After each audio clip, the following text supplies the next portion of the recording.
Kitchen కి attached గా పూజా మందిరం పెట్టకూడదు.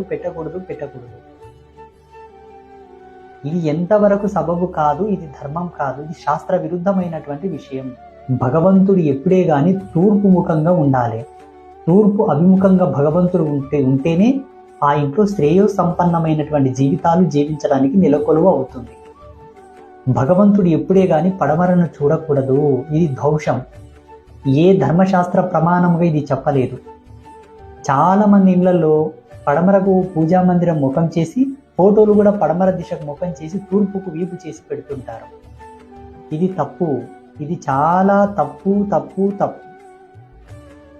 ఇది శాస్త్ర ధిక్కారమైన విషయం, శాస్త్ర విరుద్ధకరమైనటువంటి విషయం. నేను చాలా మందిని అడిగాను, మీరు ఇలా ఎందుకు పెట్టుకున్నారంటే, అయ్యగారు ఇలాగే చెప్పారండి, మా వాస్తు ప్లాన్ ఇలాగే డిజైన్ ఇచ్చాడు, ఇదే ప్లాన్ ఇచ్చాడు, ఇలాగే పెట్టుకున్నామంటారు. అదే విధముగా భగవంతుని యొక్క చిత్రపటంలో గనక మీరు తూర్పుకు వీపు చేసి పడమరకు ముఖం చేసి పెట్టుకుంటే, మీకు వచ్చేటటువంటి దైవీ కేంద్రముల నుంచి వచ్చే శక్తి ఏదైతే ఉందో ఆ శక్తి కూడా సంసార ధర్మానికి విభిన్నంగా ప్రవహిస్తుంది తప్ప సన్మార్గంలో ప్రవహించినదై ఉండదు.